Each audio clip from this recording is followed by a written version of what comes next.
Injuries suck. My MT-09 and YZ250F haven't moved in over 2 months now, all because of one stupid lapse of judgment. This split second managed to fracture my L2 vertebra, break about 4 ribs, and fracture my favorite ankle, the one that's in charge of changing gears. But now I think I'm finally ready to get back on the horsepower and see if my ankle remembers how to change gears, as long as I don't have to put my left foot down, that is. When someone you know gets injured, time flies. But when you get injured yourself, time seems to stand still. 3 days in hospital felt like a week, for example. At first, I didn't care about breaking my ankle at all. My biggest concern was my fractured vertebra because I wasn't sure what the implications would be. But fortunately, my back started to loosen up after about 2 weeks, which was when my ankle really started to bother me because then I wanted to ride again, or at least just walk. I spent 3 weeks in a back slab and 4 weeks in a moon boot, which was a total of 7 weeks on crutches. I even navigated airports and train stations on them when I flew to England to visit my family over Christmas, although it did get us a free upgrade to premium economy with some much needed legroom, so that's a bonus. And it was in the UK that I started getting the movement back in my ankle and slowly putting some weight on it. It's not the best feeling trying to wiggle your toes and they don't even move. 2 months later, I'm finally in an ankle brace, and just being able to walk around my workshop without crutches feels exhilarating. First, I need to put my desk back. It was set up in the middle here, so I could just come in, sit down and film. No walking required. But I got bored of that type of video pretty quickly, hence the radio silence. I'm not 100% ready to ride yet, but since this is my job, I need to get back to it for my own sanity. Life works in mysterious ways too. You see, my MT-09 usually lives at my house, but the day before my accident, I rode the MT-09 here and took my RS125 home because I sold it. I was planning to fetch my MT-09 later that day and just never did. So it's at least spent the last 2 months hanging out with my MX bike, and I assume they both speak Japanese, so that's convenient. The 250 on the other hand still has mud on it from the day of the incident. My cousin drove my truck back with the bike while I was being lazy in the hospital. I figured the MT-09's battery would be dead by now, so I came yesterday to put it on charge because I can't even run to bump start it if needed. But to my surprise, the ignition lit up and it cranked into life without any charging needed.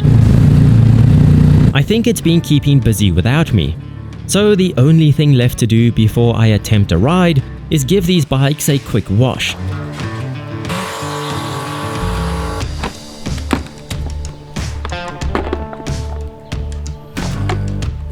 I might look interesting limping around, but it felt good to be washing a bike. To be honest, it was nice to have a break from washing bikes, because before my accident, I'd washed my MX bike just about every weekend for I can't even remember how long. Sometimes it's good to slow down. And I even rebuilt my Lego BMW again while recovering, so it wasn't all bad. Obviously, the next day it was raining, but that wasn't going to stop me. I just had to frequently wipe the lens. However, I'd missed that noise. I was pretty sure I'd get adrenaline just from a simple ride. No speed or jumping required. And I was right. Nothing feels as free as a motorcycle, and it's just what you need after being immobile. I haven't gone this long without riding since I got my license at 16. But luckily, the coordination needed to ride a bike is second nature after doing it for so many years. It did take a bit of thinking to shift, and I missed a few gears. I mean, less than 2 weeks ago, I couldn't even move my ankle. It was seized up from being still for so long, but this will loosen it up. I was better at upshifting than downshifting because it doesn't like to bend that way yet, but stamping on the lever seems to work too.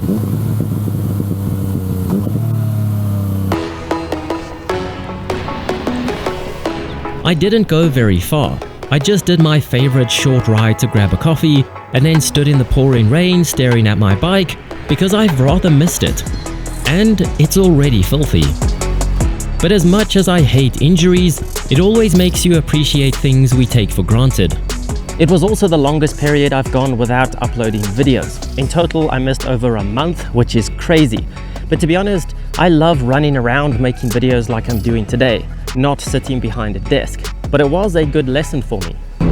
2023 was also the best year yet for my channel if you count overall views. I also uploaded more videos than I've ever managed before.